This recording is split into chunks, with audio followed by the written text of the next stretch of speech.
30 minutes past the hour, and I am Imus in the morning, and we're at Infinity Broadcasting headquarters in New York City, syndicated around the country on the radio by Westwood One Entertainment, and we are... Oh, my God. Who are those people over there? Hi, man. And we're on MSNBC Monday through Friday, 6 to 9 a.m. Eastern Time.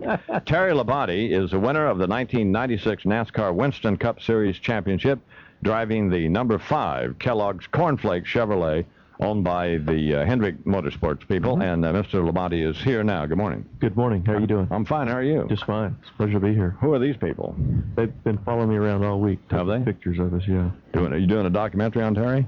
The Iceman Cometh. All right. They call Terry the Iceman. I gotcha. So my brother, the Jeep Eagle people on this program, they sponsor his, he makes sports picks. And he thinks he knows all about NASCAR. And he said, when he found out you were going to be on, he said, could you get Terry Labonte's autograph? I said, yeah, but I'm going to tell Mr. Labonte that you didn't pick him to win one race. He didn't even pick you to win at Charlotte. He picked Bobby Hamilton to win it. I mean, so I said, yeah, I'll get it anyway. I'll get it anyway. I said, what? I said, all right. What's the number of Terry's car, and who sponsors it? He said he didn't know the number, and he said McDonald's. And I said, no, it's Cornflake. He said, well, it's a food group, you know. So how are you? Just fine. Just fine.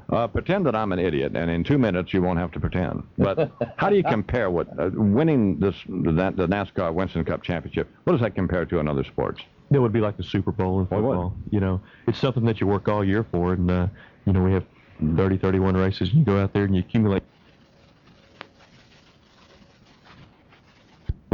Has the most points at the end of the year. So kind of what happens, we work all year long, just try to stay in that points race, and then at the end of the season, last 4 or 5 races, it's kind of like being in the playoffs. That's when it really counts.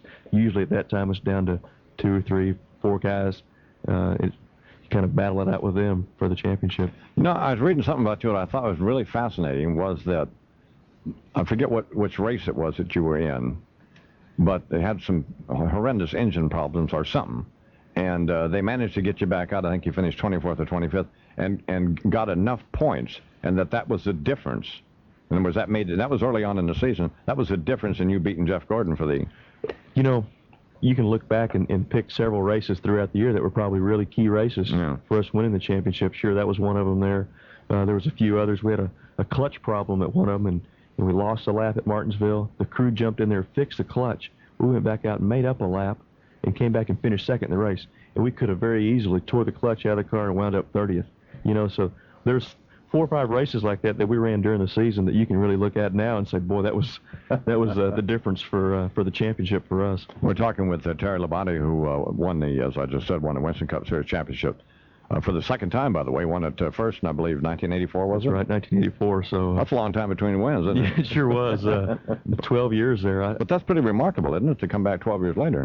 Yeah. I hold 2 records in NASCAR. For winning the championship the farthest apart from anybody and run the most consecutive races. So it's kind of 2 records that you really don't start out and say, boy, that's the 2 records I want to break. But who'd you beat on that? Richard Petty? Richard Petty. And then Dale Earnhardt on the other one? Or? I think it was Dale, yeah. We had Dale here a couple of years ago. He had no idea who I was. He didn't, not that anybody should, but I mean, the only thing we had in common is we both love Delbert McClinton. But my brother picks Dale to win every race, by the way. He picks either Dale or Jeff Gordon. So, but now if I can get your autograph for him, I guarantee you he'll pick Terry. Absolutely. He'll never pick Bobby. He'll pick Terry every set. Mr. Labonte has a brother, Bobby Labonte, who also is a fabulous driver. And where did he finish this year?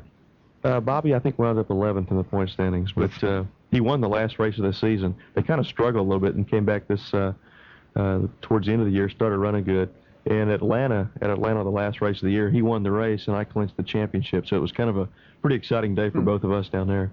What's weird about NASCAR is that they start really, the biggest race of the year is the first race. Isn't that right? Daytona? Yeah.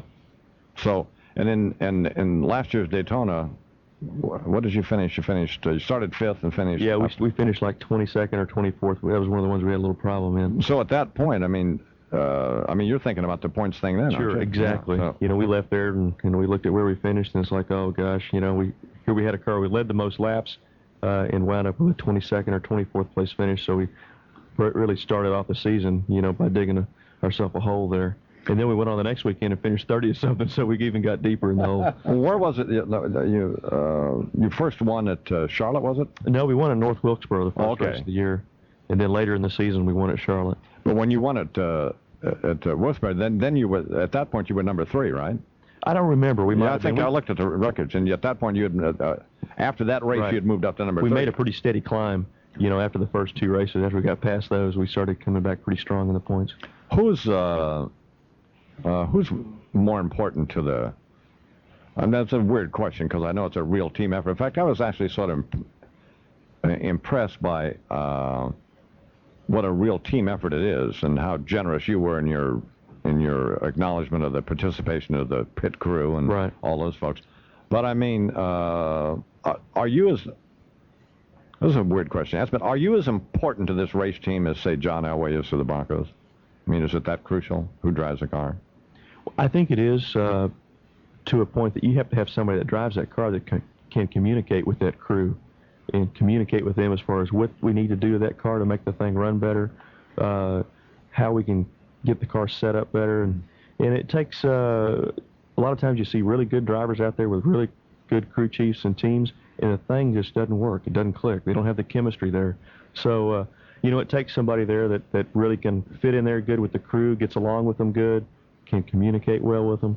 A lot of things go into, making that car run fast, and so you've got to have a pretty good effort on that. Of course, what's he going to say? No, Imus, you could drive it. any moron could drive the car. Got the steering wheel. Yeah, Jesus, you drive your Lightning pickup, you could drive my car. Jesus, God, that's a stupid question. It's 23 minutes till the hour here on the Imus Morning program. We're talking with Terry Labonte, who's they call him the Iceman. He's in town to pick up a check from R.J. Reynolds, I believe, for $1.5 million, and he is a winner of the Winston Cup Series Championship for 1996. What's going to happen if the government's successful in getting cigarette advertising out of NASCAR? Well, of course, that'd be an awful big setback to not only NASCAR, but other sporting events also, and then I'm sure it would just lead to the beer companies. Would be next in line for that. So I think that's going to be a long way down the road. The thing that the cigarette companies and everybody's got in common is they don't want minors to smoke either, and so I don't know, it's kind of a tough deal, and I'm sure it'll be a long-fought battle. Well, somebody else you would think would step in now. I mean, when you get people like cornflakes, and I mean, you don't know anything about race cars and stuff, and NASCAR, just the average person wouldn't think that cornflakes sponsors a car, but they obviously do. So. Yeah, sure. It used to be kind of just auto-related and STP. And now you've got, consumer products like Kellogg's Corn Flakes and a lot of different brands like that in the sport. Oh, is Richard Petty the greatest driver ever, or are you? Oh, boy, the greatest driver ever. That'd be hard to answer that. I tell you what, you can look at so many great drivers over the years, and you really can't pick any one, I don't think. I used to like Cale Yarborough. Yeah, Cale Yarborough. He was a great competitor. He's always fighting with everybody. Get out of the car, run over and punch somebody. He's a tough competitor, I'll tell you what. He sure was. And then, I even remember when Junior Johnson was one of the... In fact, Tom Wolfe wrote a great essay for, I don't know, some elitist magazine like the New Yorker or something about Junior Johnson, who used to run moonshine, I guess, before. Mm-hmm. I guess Lee Petty, Richard's dad, used to. That's how I guess stock car racing really started, back in the late 40s or whenever those guys were running moonshine, and the feds were chasing them, and I guess the best ones made it, so. On the big speedway, would you like the big speedway for the short tracks? I'll tell you what, I like all of them. I like the short tracks. They're a lot of fun to run on the short tracks. I think it's harder to run on a short track than it is a speedway, really. Anybody can go to Talladega and hold the gas wide open and run the car. You could do that. Well, you might not like it, but you could do it. I could take you down here in 15 minutes. I could have you running 190 miles an hour, but it'd be different on a short track. Those are a little bit tougher. So, is there my brother does know a little bit about it, and he said that there is as much athletic ability involved in driving a race car at 200 miles an hour, or even more so than. In fact, he drew this than in other sports, and he drew this analogy. He said if Michael Irvin drops a pass for the Cowboys, he just gets his ass chewed out by Barry Switzer. But if you lose your focus at 200 miles an hour, it's over, isn't it? Well, our out of bounds is a little bit more severe than theirs. I mean, you can't run out of bounds here, and you can't call a timeout when you need one. So it's a little bit different. It really is. Well, how fast? I mean, on a big speedway, how fast are you going on the straightaway? On a big speedway on the straightaway, right at 200 miles an hour at places like Charlotte, Atlanta, Michigan, places like that. Daytona and Talladega, which are the two of the biggest racetracks, they have the car slowed down with a restrictor plate to reduce the power to the engine, and so the top speed there is not quite as high. Is there a big difference, and it's a dumb question, but is there a big difference between 150 miles an hour and 200 miles an hour? I mean, more than just 50 miles an hour. Only if you spin out or hit something, you know.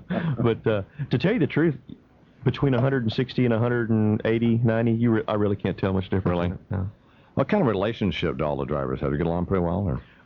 For the most part, you know, you have to compete against the same people every weekend. A lot of times you're parked right next to the same team, you know, 4 or 5 weeks in a row. They park the teams depending on where you're in the point standings. So, you know, over the years, you kind of get to know the people pretty good. It's not like a deal you go hang out with them and things like that, but you do know them. Well, I noticed, in fact, I was just looking at the media guide in the Goodrich Steeler 400, I don't know where that was run, last year. That you finished, your brother... Glasses on. Glasses on, damn it. Your brother finished first and you finished second. That was at Michigan. Yeah. So that's kind of weird, isn't it? We did that twice last year. Really? At Charlotte, he won his first race, and I finished second. And then in Michigan, he won, and I finished second. So, well, when you're running, Rick Henry, the guy he kind of pioneered this team concept, didn't he? Yeah, Rick did. Nobody thought that would work, right? I know it. It's kind of funny, you know, and they struggled with it for several years. It really wasn't near as successful as it is today. And they worked really hard to get that team where it's at. And now it's like everybody says, oh, you got to have a multi-car team. And they forget about the fact that it took him 10 years to get the thing going the way it is today. So it's like you and Jeff Gordon. Who's the other driver, Ken? It was Kenny Schrader, and he's leaving at the end of this year, and Ricky Craven is going to be the new driver. Oh. So. Well, Ken wasn't getting it done, or why get you into that? I'll ask Rick. I ever talk to Rick. So. Kenny could get it done. It just didn't work out good. Well, congratulations on all this. It's a huge deal. It is like winning the Super Bowl. Yeah. So, and take care of yourself, and don't get in any wrecks, and good luck next year. Thank you very much. Appreciate it. Terry Labonte, the Iceman, here on the Imus in the Morning program. He drives the number 5 Kellogg's Cornflake Chevrolet, and he'll be over to Waldorf Astoria. They're having a huge dinner over there. Mm-hmm. You'll pick up a check for $1.5 million from R.J. Reynolds. Terry Labonte here on the Imus Morning program. A.J. Fort's going to try to get in an Indy car. Have you seen him lately? Yes, I have. He looks like Willard Scott. He could be an umpire. 60 years old. No, he's not. Yeah. Are you? Oh. He'll probably be driving around. He'll probably be like those old people in Florida. With a handicap plate. Where you can barely see up over the windshield and drive along at 10 miles an hour. All you see is a hat. If your radio sounds funny in the morning, you're listening to Imus in the Morning. All right, here on the I-Line is Jeff from Harrisburg. Good morning, Jeff. Hey, tell Breen to get his act together. All right. It's a NASCAR race, not an Indy race. Oh, it's a NASCAR race that A.J. Fort's going to be in. It's NASCAR instead of Indy. Go brush your tooth, you goober. Oh, yeah. Hey, I'm in. Why don't you? Bernard! Buy some curtains for your trailer. Imus in the Morning. Good morning, everyone. This is Jim. Imus in the Morning here on WNAW FM 102.7, where rock is on life support with Scott Muni. Scott, so... Well, I tell you, gang, I'm still shaken up by the news. The Wilson Phillips thing. Right. Done too soon, man. Done too soon. But, you know, sometimes you got to look at the sunny side. At least they broke up before they put out a Christmas album.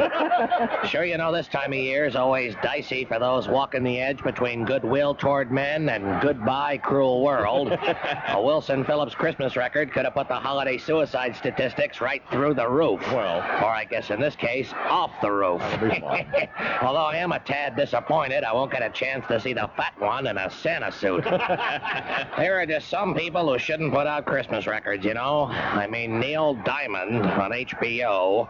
By all means, folks, make sure you let me know when they repeat that one, because I can't think of anything else that'll get me more into the Christmas spirit than listening to that bald bastard sing Old Little Town of Bethlehem. I mean, having the Jewish Elvis do Silent Night is kind of like Bishop Desmond Tutu belting out a rendition of the Dreidel song. Neil, buddy, ask Santa to put a can of Ron Popeil's GLH Formula number 9 in your stocking, okay? You seen that stuff? Yeah. Scientific miracle. Apparently, old Ron has discovered that the cure for male pattern baldness is fuzzy spray paint. I mean, if your life has come down to getting your hair out of an aerosol can before you head out to the office Christmas party, it's time to ask Doc Kevorkian to come over to mix the eggnog. Speaking of eggnog, seems like Bob Packwood's blaming old Demon Rum for his problems. Yeah. Yes, me, Packwood's downfall was the wood he was packing. I mean, after all, gang, he is from the Beaver State. No wonder he was walking around with a perpetual chub in his shorts. You know, they're making this out like it's the first time a senator let his Woody get in the way of his work. Right. But I tell you, if I were him, I'd get Ted Kennedy to represent me, appeal all the way up to the Supreme Court, and hope that the day my case comes up, Clarence Thomas is on call. Hey, how about that country club in South Africa? Oh, yeah. Guess they'll have a little problem getting caddies there, huh? Man, think they would have gotten the hit in Pretoria by now. Wake up and smell the gunpowder, folks. It's gonna be a black Christmas this year. Fine. Speaking of revolting Negroes, Whitney Houston, you heard enough of her on the radio lately? Oh, yeah. Of course, they're pushing her new movie, The Bodyguard. You know, the one with Kevin Costner in his Mo Howard haircut. Apparently, in the picture, somebody's trying to kill Whitney, and Kevin's got to figure out who. But I'll tell you, I hear that in song one more time, it's gonna be me.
Yo, ho, ho.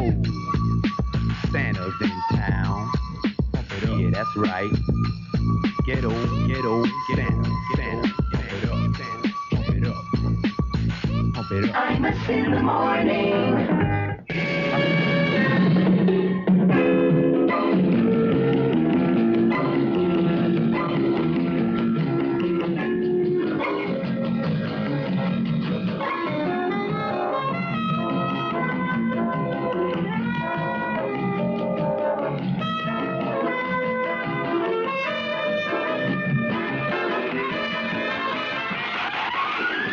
Time now 5 minutes after the hour. Time for the national and international news. And among the top stories, the landing of the shuttle Columbia is on hold. NASA officials waved off the orbiter from a second possible landing this morning, one that could have come up just 5 minutes from now at the Kennedy Space Center in Florida because it got a low cloud bank over the area. Managers also decided then against landing later on at Edwards Air Force Base in California today. because they say the weather should be better tomorrow over Florida. That means Columbia and its crew will stay in space for another day, and they will bring the shuttle back tomorrow at the Kennedy Space Center in Florida. Israeli troops could be out of Hebron this weekend. Yasser Arafat said today he is willing to meet with Israeli Prime Minister Benjamin Netanyahu to finalize an agreement about that. An Israeli official says that meeting could take place today, and the troops, as a result, could be leaving Sunday. President Clinton meets with top advisors today to continue mulling over the choices for a new Secretary of State and other foreign policy jobs. Several aides say United Nations Ambassador Madeleine Albright is now the clear front runner for Secretary of State. So when will a decision on cabinet members be forthcoming, actually? The White House Press Secretary Mike McCurry was asked about that yesterday. There is a finish line that will be crossed at some point, and some point in the not-too-distant future, but I don't want to speculate how soon. Administration officials report Democratic activist Bill Daley of Chicago, who's the brother of the city's mayor, is likely to be the next transportation secretary in the Clinton cabinet, and they're saying Seattle Mayor Norm Rice is a good bet to become the housing secretary. The New York Times reports this morning that political consultant James Carville, faced with an uproar over his proposed ad campaign to discredit Whitewater Special Prosecutor Ken Starr, is saying he may not follow through with it after all. Responding to questions about the Education and Information Project, which he was setting up to criticize Mr. Starr, Carville said he will proceed with his plans to incorporate the organization into other efforts to raise money to defend the president on a variety of subjects, as the Times describes that. But Carville is now backing away from his earlier attack mode. A minor gust of good sense seemed to blow yesterday. That's how the New York Times editorializes about it today. Carville telling reporters yesterday, and I quote him, "If he, Starr, wants to conduct this thing in a professional manner, then I'll give him the leeway to do that. If he wants to give political speeches and represent enemies of the president, then I'll fight fire with fire." That's the quote. Carville continues to insist, "I don't think that oftentimes the president gets a vigorous enough defense, and I am going to provide one." There will be no second term for UN Secretary General Boutros Ghali, apparently. He has suspended his candidacy for a second term in the face of unrelenting U.S. opposition that began with a U.S. veto in the UN Security Council last month of his candidacy. Boutros Ghali has suspended all efforts to campaign for a second term now. State Department spokesman Nicholas Burns says Boutros Ghali saw the handwriting on the wall. I think he must have realized that the United States, having used its veto... I don't care about that. You know who I saw in Larry Sanders last night? Who? Pat O'Brien. I'm not going to believe that. I'm sorry. I'm going to have to see some documentation. Well, I don't know if it was a rerun or... Holy cow. Really? You wouldn't think it would be. I mean, it's... taking his pants off on the Larry Sanders show. Oh, for... Pat O'Brien. Oh, for crying out loud. Usually does that with Brian Boitano. Yeah, when he's covering skating. You ever get a hold of him? Negative. How to leave a message? That's at 6 o'clock in L.A., right? Yeah. Well, probably jogging with Cato Kalin somewhere. Would you be surprised if I told you, if O'Brien were not married, I guarantee you, Pat O'Brien and Cato Kalin would have an apartment together. Oh, there's absolutely. And Scott Hamilton. Well, I mean, is there any question about that? No argument. Charlie Sheen, Pat O'Brien, Cato Kalin, and Robert Downey Jr. They'd all be, living in the place behind O.J. Hey, dude, where are the Molsons? You know what I'm saying? No question about it, is there? Oh, brother. So, Bernard, you are the worst producer ever. I love you to death, and you're a great part of the program. You know that. But I mean, you're a horrible producer. I mean, I don't want to jump ugly with, but I mean, who are these people walking in here with a film crew with Terry Labonte? I'm not interested in being in some documentary, but or whatever they're doing. But you just let all that happen. This was, I assumed it was all prearranged. No, but you're the producer of the program. Who produces the program? I mean, who schedules all that stuff? You do. I hear you. So we've got, I don't mind, but, I can remember a time I'd have thrown them all out, but... You're very accommodating. But I thought, well, why be a a jerk, as you know, I am anyway, but I mean, just irritating. Sorry, boss.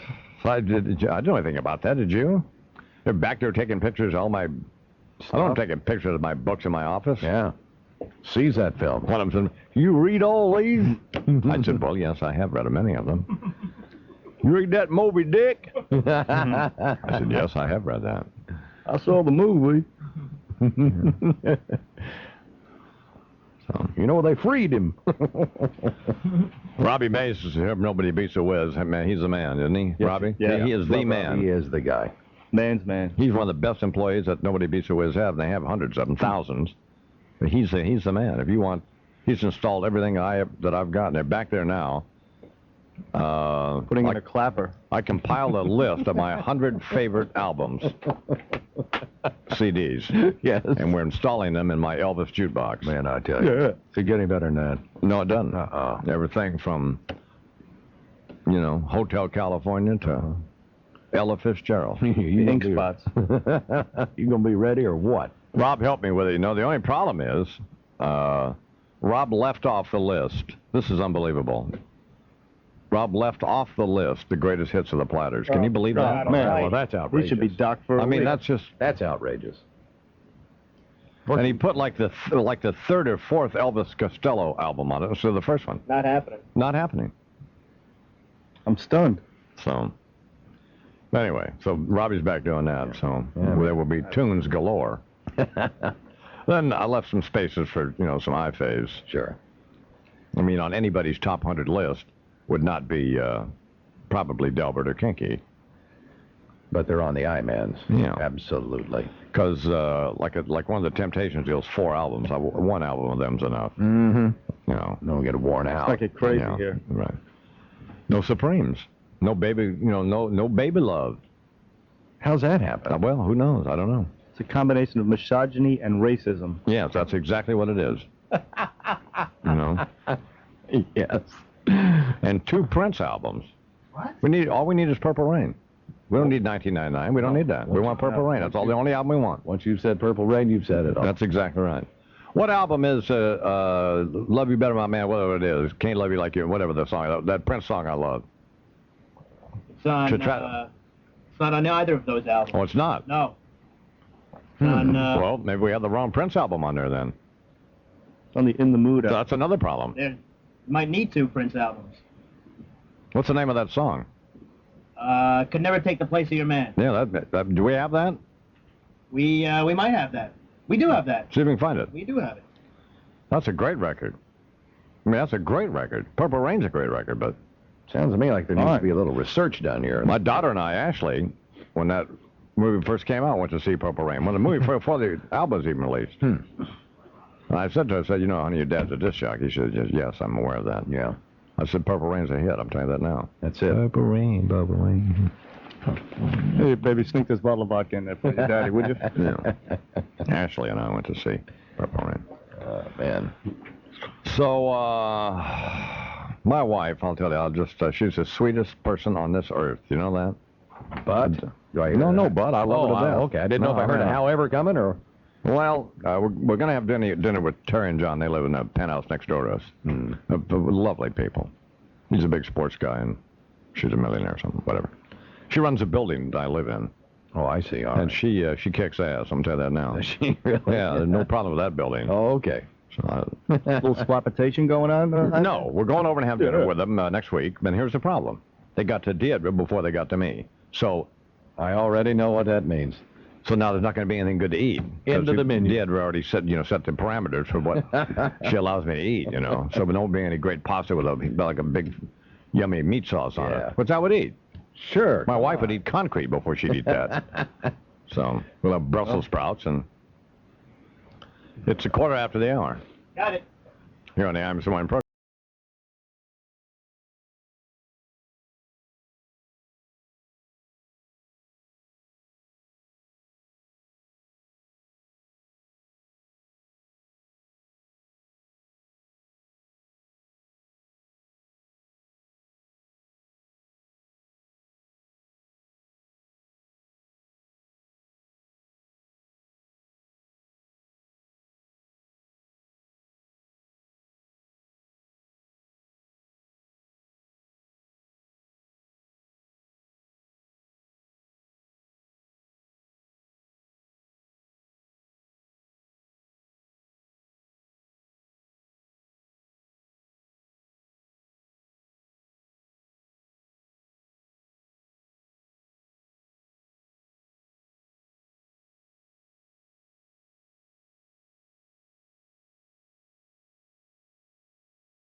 We're not getting all that record.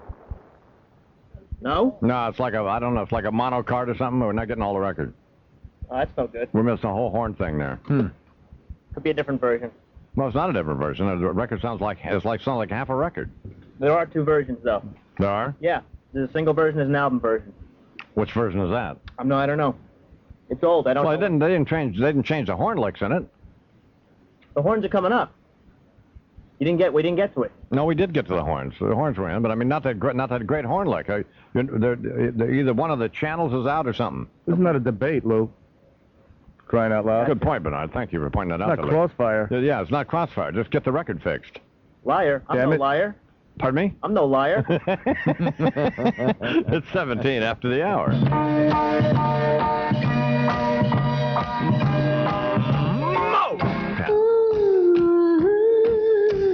Imus in the morning. 3 meteorologist Stan Boney with 1390 WRTK weather. Mostly cloudy skies today with rain or wet snow developing this afternoon. The high today between 35 and 40.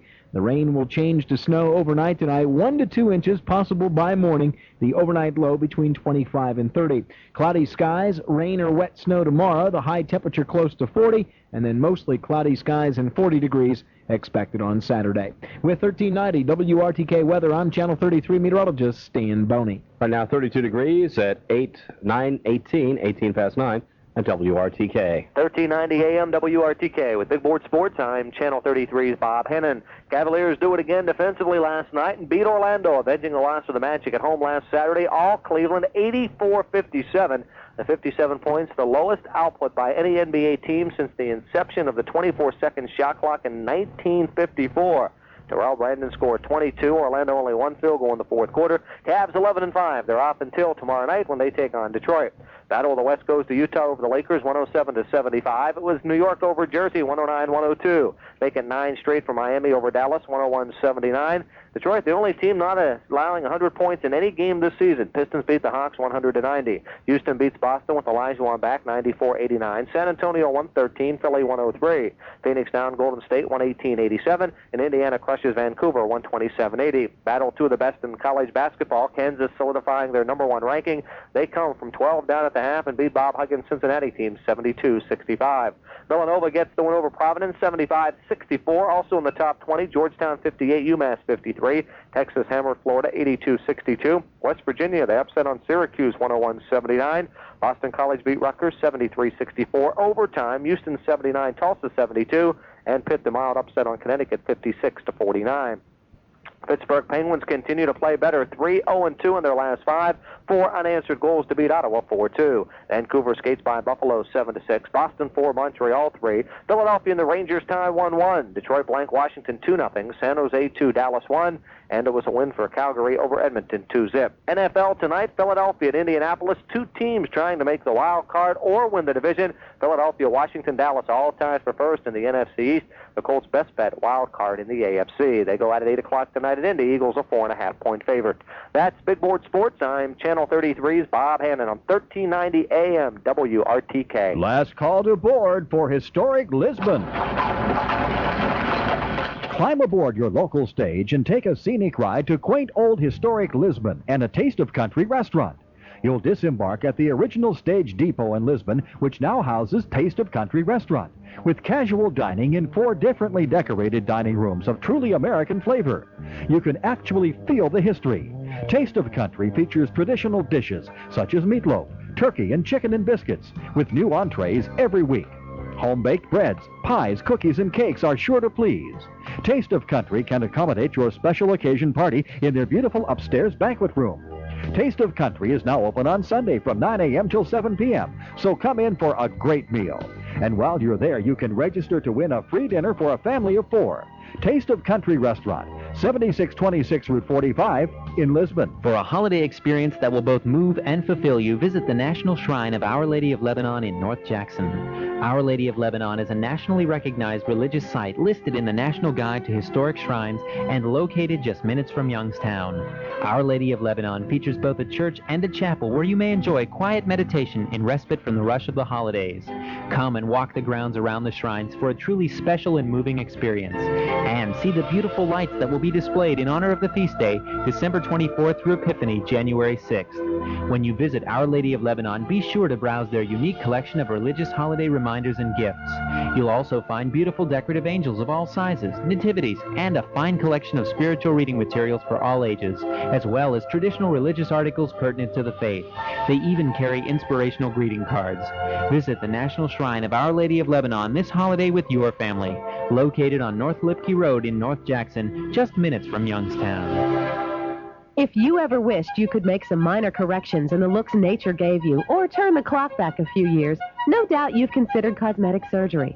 Dr. Daniel Callahan, founder and director of the new Noble House Facial Surgery Clinic in Newcastle, would like you to think about the following. The decision to undergo cosmetic surgery is not one that should be made in haste. Dr. Callahan believes certain factors must be considered before you determine if cosmetic surgery is right for you.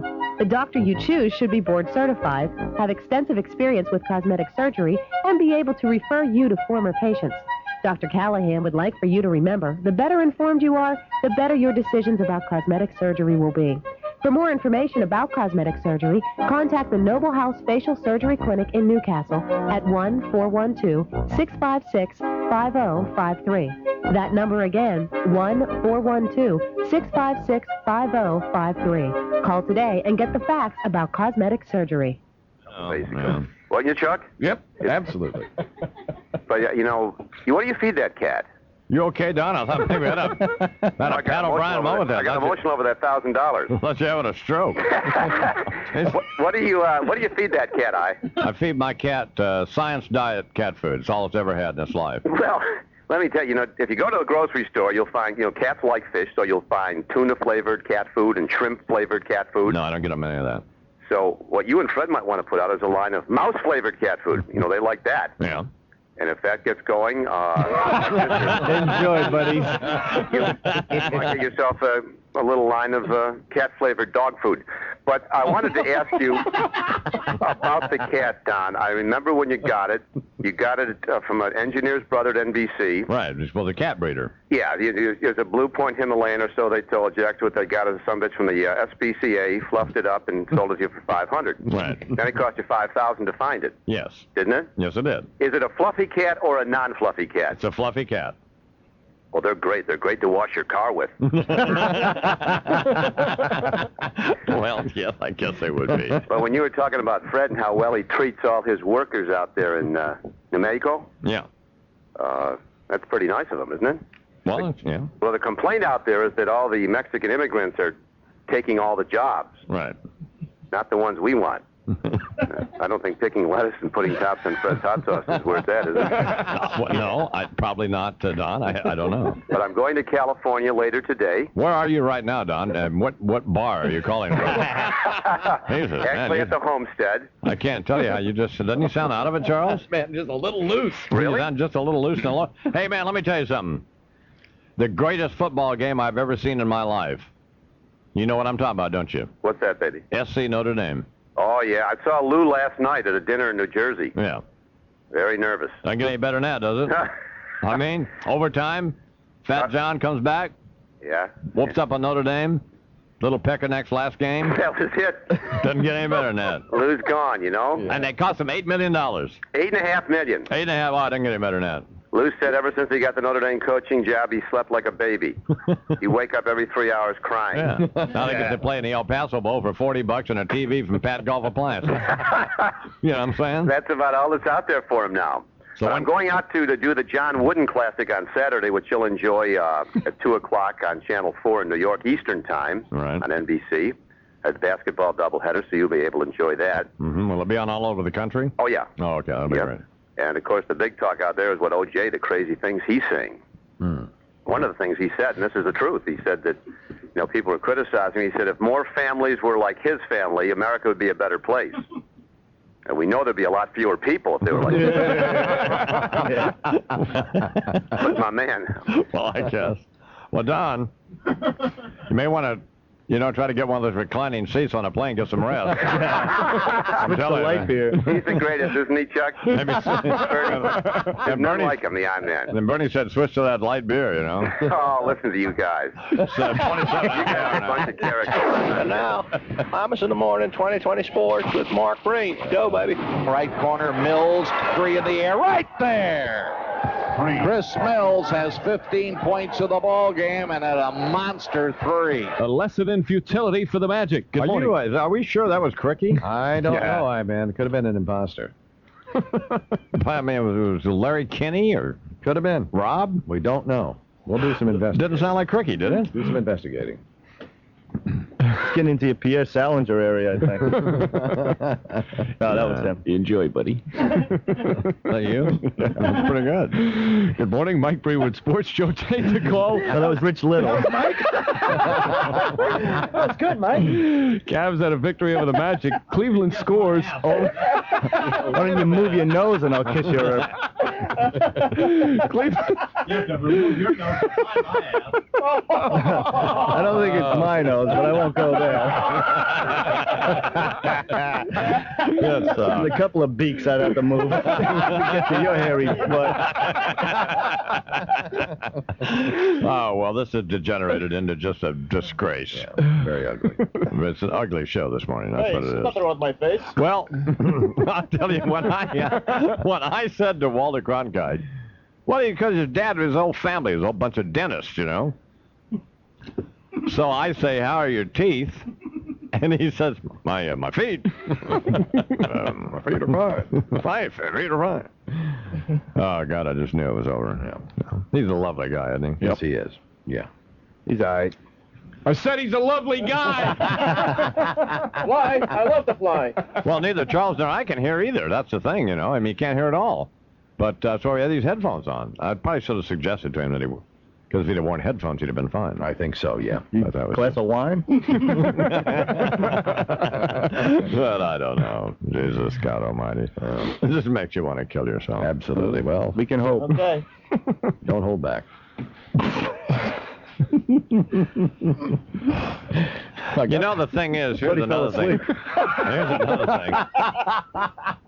Wake him up. Some of these people have wised up, but I got to come at them a little bit differently. Yeah. I'm getting them to drop the hammer on folks, but that's easy. That's what me and Lou were just discussing. Tomorrow, General Sweeney, he flew on both missions, dropped a big one on Hiroshima, and then said, you don't look so bad, here's another. Then he dropped one 3 or 4 days later there on your Nagasaki area. Yep. So he flew on both missions. He was a pilot on the Nagasaki mission. And, he's going to be here tomorrow, and we're going to talk about that. He's got a book and stuff. He's trying to get a deal on, I guess, or something. Hope he can hear you. Really? Well, in a case like that, I say put on the headphones, Pop, and then let's talk. Sure. Bomb. What bomb? And then we'll talk with Senator John McCain. I was in the Navy. We'll talk with McCain about, I don't know what the hell we'll talk to him about. Well, we're talking about this whole You can hear. special prosecutor deal, which she's all torqued off about. Anyway, Breen was doing sports. Why don't you do some more? Yeah, come on. Cleveland scores only 84, and they still win by 27. Magic coach Brian Hill couldn't believe his team scored just 57 points. We couldn't do diddly poo offensively. The 57 points ties the all-time low for the NBA. Knicks scored 109. They beat the Nets by 7. John Starks asked for his take on the game. You'd rather have a win than a loss. Can't argue with that. The Knicks back on the winning track. It's a pretty good observation. Rather have a gun than a knife. You know what I'm saying? Car racing news. Winston Cup team owner Rick Hendrick indicted yesterday on charges of conspiring to bribe Honda executives. He's expected to plead innocent. Meanwhile, the NASCAR circuit... Of course he's expected to plead because he is innocent. Of these almost libelous, obviously trumped-up charges. Vicious. Absolutely. Vicious. Meanwhile, the NASCAR circuit, the topic this morning... Jewell. Sorry, Mike. Go ahead, Mike. Take 2, Mike Breen. The NASCAR circuit, the topic this morning on the Imus in the Morning program, racing legend Terry Labonte, the subject of an interesting interview with the I-Man. How are your teeth? Just fine. Terry Labonte on the Imus in the Morning show earlier today. He left them in the bathroom, but they're all right. You okay? Doesn't he have a gun? Have a Pat O'Brien moment over there? And finally, a survey. It's 32 after the hour here in the Imus in the Morning program. Where's O'Brien? We can't get a hold of him? No. Saw O'Brien last night on the Larry Sanders Show. I can't believe this. Man, oh, man. It was O'Brien, Rosie O'Donnell. Oh, come on. Two losers you wouldn't know it if they, they walked into your house. Did Pat play himself? Yeah, I guess. I just got the last. I forgot I was on. I just got the last. Or did he play a TV host? He played Wink Martin. He played the host of March Madness. Yeah. But, man, I guess I'm just not hip enough, that's all. That's clearly. That's just clearly what Oh, yeah, you just don't get it. Mike, get out of the studio, please. All righty, then. It's 32 after the hour, so Breen comes to me the other day. Can I talk about this on the flight? I can? Okay. He comes to me the other day. He says he's going to do a basketball game on the West Coast or someplace. He says there was a 12:30 flight and a 9:30 flight. Can I take the 9:30 flight? And I said no. Yeah. Just kidding. Yeah. So he stalks out of the office, Yeah. And then he says to me this morning, meanwhile, I'd forgotten about it, just assuming he was going to take the 9:30 flight. That's fine with me. And he says, well, the MSNBs or somebody, MSG people, those crooks over there, they're begging you to let me. I said, well, fine. God. It just doesn't make any difference. He'd be gone now, and we would have avoided the past 10 minutes of the program. So when you say no, that really means yes. Most of the time. Yeah. Come on, Mike. I'm one of those people who my initial response to everything is always no. Like my father when I used to ask for the car. Exactly. Exactly. It's a reflex. It's a reflex. Yeah. I don't care what you ask me. The answer is no. Unless, for example, I owe you a favor, which of course I don't, considering the number of times that you've screwed me, you and Rob. So. The only two people on the program who've never hosed me are Charles and Larry Kenny. Thank you. The only two loyal people. And Lou. Bernard screws me all the time. How do you figure? You're reprehensible, and Rob's worse than you are, if you can believe that. Rob is worse than you are. So. I'm not even going to answer these charges. Well, I think that's a start. Is that an admission of guilt? But of course you can take off early, Mike, and good luck with the game. Well, thank you, And say hi to all the fans and tell them I love them. Say hi to Riles down in Miami. Yeah. It's 20. Why do people dislike Pat Riley? Because of the way he left New York. That's all. It wasn't on executive jet, or it should have been on value jet, or no, he left before his contract was up. They felt he betrayed the team. I just saw my new contract yesterday with Infinity Broadcasting. Huge mistake, but how many years? 7. Oh, whoa! You're gonna work 7 more years? Yeah. Wow. Does Deirdre get paid if you die? You have a clause like that in there. Well, I know she does. 7 years. Yeah.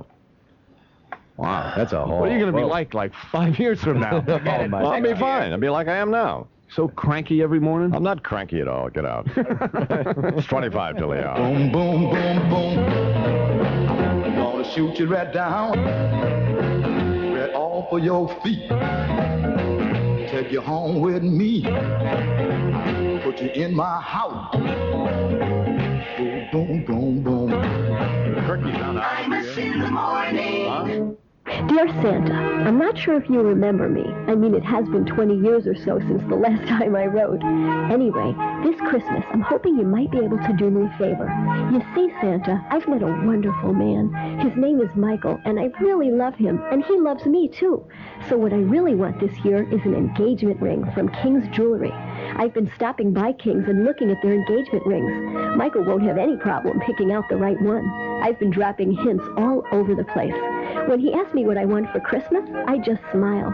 I even mailed Michael a copy of King's new Diamond Bridal Dreams catalog, anonymously, of course. I circled my favorite ring, the Angela, and when we go shopping together, I always make sure we stop at King's Jewelry to browse. So Santa, if you could just let Michael know a couple of things. 1, I just love my engagement ring from King's. And 2, the answer is yes. Yes, yes! This holiday, visit the King's Jewelry location nearest you. It's Real Talk about issues that matter to nature, to the environment, and to each of us.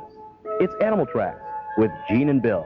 And wisdom is very different from information. Sacrificing more and more nature to accommodate more and more people. That we have opposed the taking down of those trees. There are about 40 of them, and they were planted in 1912. More cars, wider roads, more parking lots, more commercial establishments, everything to accommodate more and more and more people. Where's the end to this? As the population increases, eventually, the earth is finite. Sugar maples can go for several hundred years. We would like to hear from you. We always enjoy hearing from our listeners.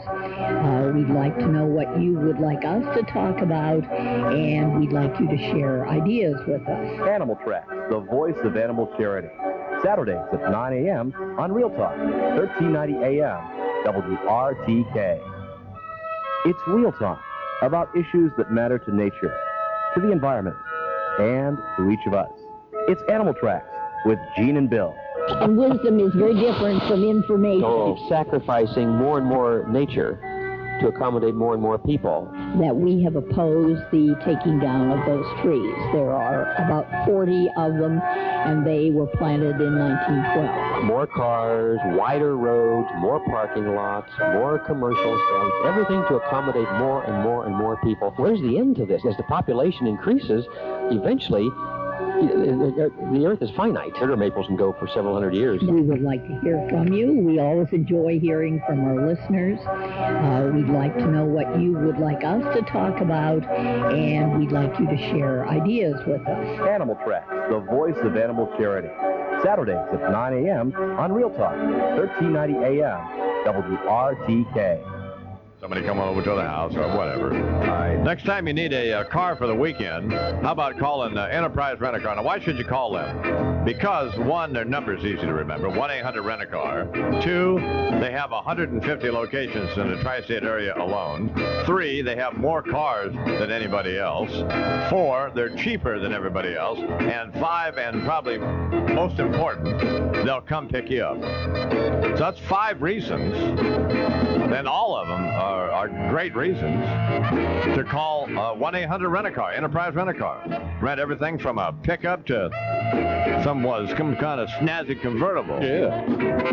You know, be like the big dogs. Look out. 1-800-RENT-A-CAR, Enterprise Rent-A-Car. They'll come to your house and pick you up. Now, I mean, that says it all. You all. It's 21 till the hour here on the Imus in the Morning program. And, well, you know, we were talking a little while ago about calling Fred at the Alabama Express, and I have said that you have until December 20th, but I would just point out, and you do. I mean, they will be shipping stuff because they reorganized everything. They got it better organized, a new computer system and a bunch of stuff. But because all of the things that the Autobody Express has this year, fabulous gifts. Everything on every page of the Autobody Express catalog is just fabulous. You start with page 1 with Fred's Hot Stuff, and the White Buffalo cologne comes that great little jean pouch, and all of the great T-shirts, the Anasazi T-shirts. The polo shirts are great. These are great polo shirts. A little color core, like on the black polo shirt, there's a little red buffalo. Mm-hmm. It's just fabulous looking stuff. Great hats and stuff, a couple of soft hats and stuff. They're fabulous stuff. Even those buffalo baggies, you put those away till next spring and stuff. I mean, just those denim shorts are fabulous stuff. God, it's just great stuff. And the denim jackets, world-class denim jackets. You know, Ralph Lauren makes a pretty good denim jacket. Doesn't even compare to Fred. No, doesn't even compare. No. Got that lumberjack lining in, those big, heavy brass buttons, and fabulous stuff. And it's stonewashed. It looks great. Looks like you've owned it all your life. Mm-hmm. When you get it in the mail from Fred. Very neat. So call Fred, 1-800-272-1957, and I say call today. That's what I say. I say call today.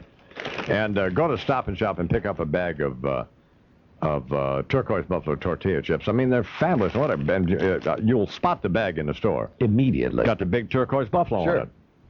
And they are delicious.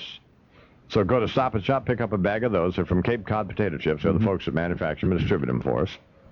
And tell us how many bags they sell, and we're trusting them to keep an accurate count, because it would be a very ugly situation if they don't. Man. And then pick up a couple of jugs of Fred's Hot Stuff, which is fabulous. Southwest salsa. Fresh jalapeno peppers and fresh tomatoes and fresh onions. No water, no sugar, none of that junk. No water, no sugar, no kidding. Because you'll notice that I know you all probably tried other salsa and stuff, but there's just none of it is ever very good. Paul Newman's used to be okay, but it's too sweet. No, it was fine. I'm not dissing Paul Newman. No, I'm just saying it's just not as good as Fred's. This is remarkable. It honestly, God is. Or you can get, if you don't want to be bothered with trying to figure out what to get somebody, order the brand new Auto Body Express gift certificate, and you can have it in any amount. And this year they are counterfeit proof. We had a problem last year with people counterfeit them, and my brother honored all of them. Yeah. A moron, didn't he? Well, it's solved this year, though. Yeah, so all the printing for the Auto Body Express done by Tana Graphics, which is a great printing company. Owned by a not-so-great person, David Teodos. David Juris, who's really pretty much a little dope. It's 18 till the hour. Happy Hanukkah to everybody. That stuff starts tonight. Yeah. Start lighting your candles and stuff, That's right? it. Exactly, man. And when you have 8 of them lit, that's it. Then you move on to something else. That's right. Oh, that's all we need. Light the joint. And the Auto Body Express is sponsored by Nikon cameras. I was just talking about them. Y'all don't want to forget, too, tomorrow night, Barbara Walters special. I'm actually kind of up for that. Not just because she was on, but I... No, it should be very good. Yeah, find out who that... See who that number one individual is. Could be that woman, that African-American woman down south who's a maid or something, gave a lot of money to some college. That wouldn't be her. I'm sticking with Christopher Reeve. You are? Yeah. Charles is sticking with Christopher Reeve. I'm going with John Kennedy's wife, Carolyn Bessette. Yeah. But I don't think that. I think that's a bad guess. We're probably both way off. Yeah. I don't know. What is so fascinating about her? Oh, I don't know. She's cute. I don't know. Okay. She's cute. She landed John. Come on. Go to Scores and I see cute pose. Well, 16 to the hour. We're talking with Barbara Walters, who, as I said, her special is preceded by 2020. When you interviewed President Clinton, did you think the president was truthful with you in that interview? If you can find something that he hasn't been asked to death, he's truthful. When you asked him about the McDougalls and he was not truthful. He gave a fundraiser for me. I only knew him slightly or something. Well, that's not true at all. I mean, they spent hours and hours and hours together. If your radio sounds funny in the morning, you're listening to Imus in the morning. I'm not gushing over Barbara Walters. I mean, I liked her. What do you want me to do? Stupid 10 fascinating people list. Tom Cruise and Rosie O'Donnell. Give me a break. It's a television program. What are you supposed to do? You got to come up with 10 people. You pick those 10. Who's the 10th? Pauly Shore? What? We don't know. How about the guy that shot Tupac or something? Well, Paula Jones. Let's be creative here. In the morning. Kaufman's Holiday. A bunch of them on Pearl Harbor a number of years ago, 55 years ago tomorrow, I guess. So, and also coming up this morning, in addition of Imus in Washington, is Scott Muni, and a Hanukkah story written by Kinky Friedman and narrated by Larry Kinney. Now, this was first broadcast on National Public Radio, and I would like to thank the people at National Public Radio for sending it to me, and for Kinky for making me aware of it. And we were going to play the National Public Radio recording of it, but I listened to it, and I decided that we would do our own version. I see. Now it's time for the national news, and here with that is Charles McCoy. Good morning, Chuck. Good morning, man. In the headline story side, the shuttle Columbia having problems with its scheduled landing for the second day in a row. Ground fog, low clouds again, same weather conditions as yesterday in Florida. Have NASA scrubbing the first of 2 opportunities for Columbia to land today at Kennedy Space Center, Florida. But NASA says the weather looks acceptable for a second try at landing, 9:38 a.m. Eastern Time. Gusty winds in California could make landing there today impossible at Edwards Air Force Base. NASA says the Columbia astronauts have sufficient food and oxygen, though, to stay in orbit another 5 days if that should become necessary. President Clinton's new foreign policy team is being much better received, at least in Washington. Senate Foreign Relations Committee Chairman Jesse Helms, one of the president's toughest critics, says the choices will be viewed favorably.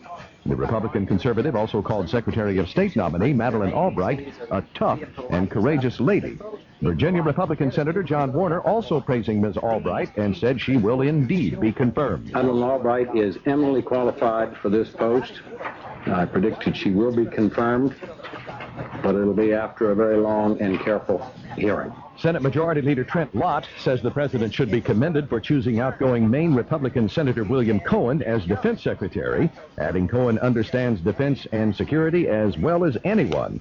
Arizona Senator and former Vietnam prisoner of war, who's to be a guest this morning on the Imus in the Morning program, John McCain, called Cohen the right man for the job. Senator Cohen has a grasp of the issues and the challenges of the post-Cold War era that give him, I think, the insight and the ability to lead the Defense Department through some very difficult times. And the Defense Secretary-designate promised a bipartisan approach to national security.